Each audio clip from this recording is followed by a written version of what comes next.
नमस्ते, मेरा नाम राहुल वर्मा है।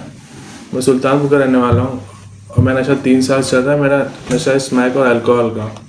नशे की शुरुआत हुई थी मेरी 3 साल पहले। हम लोग सब दोस्त गए थे, फ्रेंड की बर्थडे की पार्टी थी।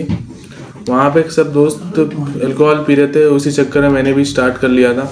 उस वक्त थोड़ा सा मैंने ट्राई किया था। उसके बाद ऐसा हुआ कि जब नशे की शुरुआत चालू हो गई तो उसके बाद चलती ही रही लगातार। उसी वजह से घर पे कई झगड़े हुए छोटे मोटे, और उसके कारण जब चलता रहे तो फिर दोस्तों में भी दरार झगड़े। उसी वजह से एक दोस्त था मेरा, उसने मुझे स्मैक पीना सिखा दिया उसी दौरान पे। कहीं ना कहीं जब अल्कोहल से स्मैक पीना चालू किया तो उसका नशा थोड़ा ज़्यादा अलग लगने लगा। तो वहाँ पे स्मैक मेरा कंटिन्यू हो गया, अल्कोहल मैंने उस टाइम पे बंद कर दिया। तो स्मैक के कारण कई चीज़ें मेरी ख़राब होती चली गई, जैसे कि परिवार से रिश्ते ख़राब हो गए, दोस्तों से रिश्ते ख़राब हो गए, सब चीज़ ख़राब होते चला गया। और घर पे जब पता चला कि ये स्मैक कर रहा है तो उस कारण से मतलब घर वाले भी कहीं ना कहीं मतलब एक बुरा मानते कि मतलब आज तक घर पे किसी ने किया नहीं है सब, तो उसकी वजह से मतलब चीज़ें खराब होने लगी। और परिवार में कोई बात नहीं करता था ढंग से। उसी कारण जो सोसाइटी में नाम खराब हो रहा था अलग से। रात में आता था, रात में 11 12 1 बजे तक, और आने के बाद हंगामा करता था। और दिन में जब सो के उठता था तो 12 1 बज जाते थे। मतलब 12 12 घंटे की 13 13 घंटे कब निकल जाते थे मेरे नींद में, मुझे कभी पता नहीं चलता था। स्मैक ने मेरा ये हाल कर दिया था उस दौरान पे।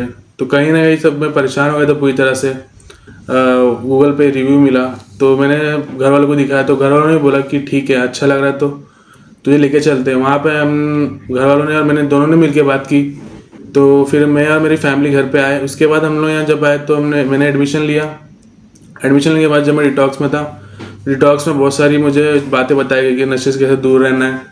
और मुझे सब मतलब समझाया गया कि ये चीज़ें तुम्हारी ख़राब हुई फिर से वो सही हो जाएंगी, तो रिकवर हो जाएगी। फिर धीरे धीरे जब मैं ऊपर आया तो फिर वहाँ पे सर की क्लासेस जैसे यहाँ पे होती हैं, सर की क्लासेस से बहुत कुछ सीखने मिला। नशे से कैसे दूर रहना है, नशे को कैसे अवॉइड करना है, एक्सेप्ट जो हमें एक्सेप्टेंस नहीं था वो सब करना। और यहाँ का जो डेली रूटीन है, जैसे कि सुबह योगा होना, सुबह सुबह उठते ही योगा होता है। उसके बाद चाय, फिर नाश्ता, उसके बाद सर की क्लासेस के बाद फिर खाना होता है। जो खाना होता है यहाँ का बहुत अच्छा होता है। उसके बाद फिर से सर रेस्ट टाइम होता है। रेस्ट टाइम के बाद फिर सर की क्लासेस, शेयरिंग क्लासेस होती है। वहाँ पे भाई अपनी मतलब जो जैसे शेयर करते हैं कि उनके मतलब नशे के दौरान क्या क्या चीज़ उन्होंने की है और वो आगे उन्हें कैसे सही कर सकते हैं। और उसके बाद फिर भजन होता है। भजन के बाद फिर खाना होता है। खाने के बाद जो है एंटरटेनमेंट टाइम होता है, इसमें टीवी दिखाया जाता है, मूवीज़ लगती हैं, और जैसे मोटिवेशनल क्लासेस भी लगती है कभी कभी। उसके बाद यहाँ पे फिर लाइट्स ऑफ हो जाती हैं और ये डेली रूटीन चलता रहता है। तो यहाँ पे आने के बाद मुझे बहुत कुछ मतलब सीखने मिला है, जिससे कि मतलब मैं आगे जाकर उसको अपने डेली रूटीन में आगे कंटिन्यू करूँगा, ये बोलना चाहूँगा। जय माई की।